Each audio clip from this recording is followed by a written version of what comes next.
Եվ մենք իհարկե դա շատ մեծ ցանկություն եւ երազանք է եւ Հայաստանը ընդհանրապես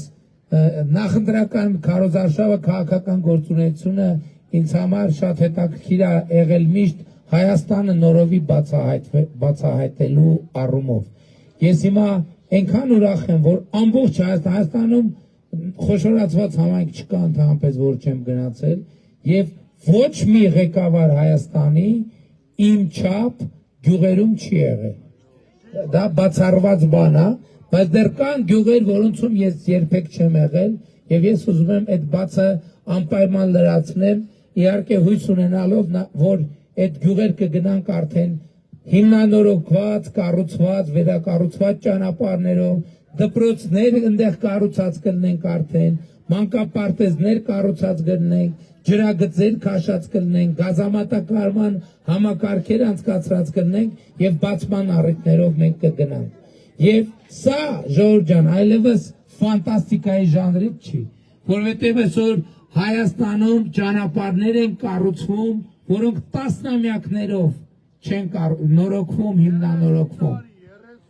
30 տարի։ Այսօր հանրապետություն այս պահի դրությամբ հանրապետության 40 բնակավայրում, որ երբեք իր գոյության ընթացքում մանկապարտեզ չի եղել, այդ 40 բնակավայրերում 0-ից մանկապարտեզներ են կառուցվում։ Եվս 40 բնակավայրում, որ 90-ականների սկզբից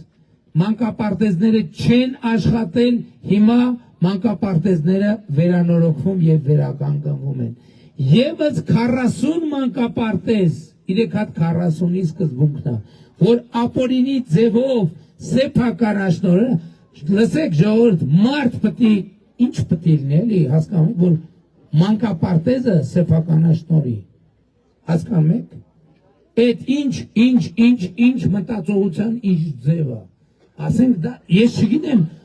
մանկապարտեզը այն իշխանությունը, որը կարա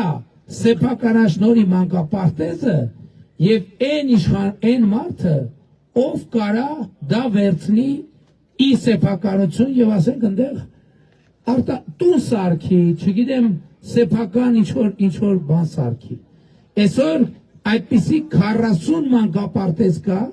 որ իրավական ընթացակարգերով վերադարձվում է պետությանը։ Այսօր հանրապետությունում հազարավոր քառակուսի մետրերով զբոսայգիներ, որ սեփականաշնորհած են եղել, վերադարձվում են պետությանը։ Բայց վերադառնալով մանկապարտեզներին, ես ուզում եմ առանձնահատուկ ընդգծեմ, որ 500 մանկապարտեզի ծրագիրը շատ կարևոր է երեխաների կրթության համար, որ երեխաները կրթություն ստանան, բայց 500 մանկապարտեզների ծրագիրը մենք շատ կարևորում ենք երիտասարդ մայրիկների համար, որ նրանք երեխաներ հնարավորություն ունենան իրանց կրթությունը բարելավել, իրանց կարիերան կազմակերպել եւ իրանց հմտություններով, իրենց ընտանիքի բարեկեցության համար ավելի մեծ ներդրում անել։ Հաջորդ փուլում մենք մտածում ենք մանկապարտեզների շեմը նվազեցնել, այսինքն ունենալ մսուրային ավելի ընդլայնված հնարավորություններ։ Այդ փորձագետները մեզ կասեն, եթե հնարավոր լինի երեխաներին ընդհուպ 6 ամսականից ընդունել մսուր մանկապարտեզներ, մենք ուզում ենք նաև այդ հնարավորությունը բացել, որ մայրիկները երիտասարդ հնարավորինս արագ վերադառնան աշխատանքի, հնարավորինս արագ իրենց կրթությամբ զբաղվելու հնարավորություն ունենան։ Չնայած ասեմ նաև, որ մեր սոցիալական ծրագրերում նաև երիտասարդ մայրիկների համար մենք շատ կարևոր ծրագրեր ենք արել։ Նախկինում մինչև 2 տարեկան երեխաների խնամքի ծրագիրը գործում էր միայն աշխատող մայրերի համար։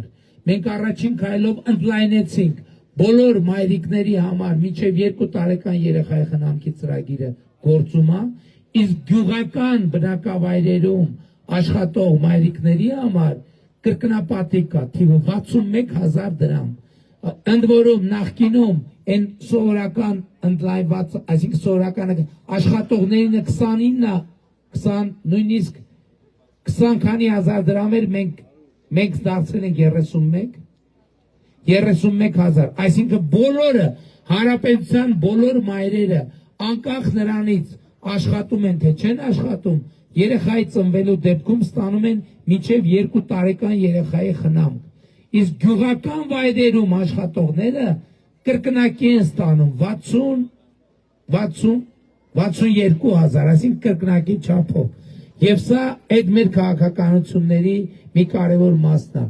Հաջորդը մենք երրորդ եւ յուրաքանչյուր հաջորդ երեխայի ծննդյան դեպքում 50,000 ամիսը աջակցություն ենք ցույց տալիս երեխային միջև նրա 6 տարեկան դառնալը։ Կան հրապարակում ընտանիքներ, որ երրորդ երեխայի նպաստ ստանում են 1, 2, 3, 4 Քիչ Ժողովուրդ ջան, պետք է ավելի շատ երրորդ երեխա ունենան, որ նպաստն էլ ավելի շատ լինի։ Չեկան, 4, չեկան, որ 4-րդն է, որովհետև 4-ի դեպքում է, երրորդ, ընդ որում եթե զույգ է ծնվում, երրորդը զույգ է, երկուսն էլ համարում են երրորդ, եւ 4-րդին էլ 5-րդ, սա կարծում եմ, որ շոշափելի օգնություն է։ Ես անցած ամիս ապրիլին էր Սիսանում պատահական մի դուր ծեծեցի, երիտասարդ կին բացեց դուրը, գրկի երեխա կար, եւ պարզվեց, որ այդ ընտանիքը եւ ստանում է մինչև 2 տարեկան երեխայի խնամքի նպաստը եւ ստանում է երրորդ երեխայի աջակցությունը, որը շոշափելի օգնություն է մեր քաղաքացիներին։ Շատ կարևոր է, որ մենք 2018 թվականից ժողովուրդ, որ ես վարչապետ եմ դարձել Հայաստանում, նվազագույն թոշակը եղել է 16,000 դրամ։ Այդ 16,000 դրամը բավարար չէր, որ թոշակառուն մի ամիս ուղղակի հաց ու պանիր առնի, պրոստը բավարար չէր։ Մենք հաջորդիվ նվազագույն թոշակը դարձնենք 32,000 դրամ, բայց նույնիսկ կրկնապատկվածը բավարար չէր ապահովում նվազագույն Պարենային զամբյուղ, այսինքն որ մի թոշակառուն, մի թոշակ սոված չմնա ամսվա ընթացքում։ Եվ մենք միայն 2022 թվին էր, որ 36,000 դրամ դարձնելով, մենք նվազագույն թոշակը հավասարեցրինք նվազագույն Պարենային զամբյուղին։ Այսինքն 2022 թիվն էր առաջին տարին, որ մենք վստահ կարող ենք ասել, որ հանրապետությունում սոված թոշակառու չկա, այն առումով, որ մի թոշակառուի կերակրելու համար, որտեղ ընտանիքներ կան, կարող է բազմանդամ այլ խնդիր առաջանում, բայց հիմա Հայաստանում միջին կենսաթոշակն է ավելի բարձր, քան նվազագույն Պարենային զամբյուղը։ Նվազագույն Պարենային զամբյուղը, այսինքն մի թոշակառուին հերիքում է սննդի համար եւ պայմանական այդ տարվա ընթացքում կարա մի հատ մի զույգ կոշիկ առնի, մի հատ թեյի բաժակ առնի, մի հատ սուրճի բաժակ առնի եւ այդպես շարունակ։ Սա էլի եմ ասում, մեր երազանքի գագաթնակետը չի, բայց մենք պետք է հիշենք, թե ինչից ենք սկսել։ Նվազագույն թոշակը մենք եռապատկել ենք, սա դեռ չհաշված անկանխիկ առևտրի դեպքում հետ վերադարձը, որից այսօր 531,000 թոշակառու օգտվում է, 531,000 Եվ սա սոցիալական շատ կարևոր փոփոխություն է, բայց հիմա մենք ասում ենք նաև, որ մենք հետևելու ենք, որովհետև գնաճ ալնելու։ Եթե գնաճը բերի նրան, որ թոշակի գնողունակությունը նվազի նվազագույն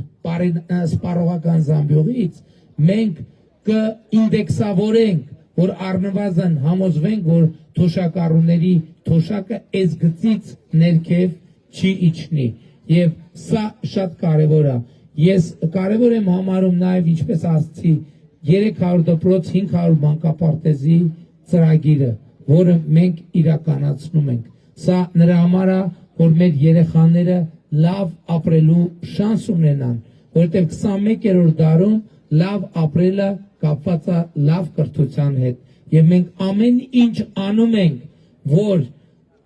ամենահեռավոր գյուղերի համար կրթության որակը եւ հասանելիությունը լինի նույնպիսին, ինչպես Երևան քաղաքի կենտրոնում է։ Եվ ես ձեզ ավելին ասեմ, այսօր մենք կառուցում ենք հանրապետությունում դպրոցներ, որոնք Կառուցում ենք հանրապետությունում դպրոցներ, որոնց որակի դպրոցներ նույնիսկ խորհրդային միության ժամանակներում երբեք մեր երկրի պատմության մեջ չեն եղել, եւ մենք շարունակելու ենք այս գործը, եթե դուք մեզ վստահեք եւս մի ժամկետ առաջնորդելու Հայաստանի Հանրապետությունը, բայց մենք էլի բաներ ունենք ձեզ ասելու, էլի բաներ ունենք ձեզ պատմելու, մասնավորապես 5000 կիլոմետր ճանապարհ ենք մենք կառուցել, դուք ասեք, ամասյա խոշորացված համայնքում կան ճանապարհներ, որոնք տասնամյակներով չեն նորոգված եղել, բայց այսօր նորոգված են, կան այդպիսի ճանապարհներ, այո կան։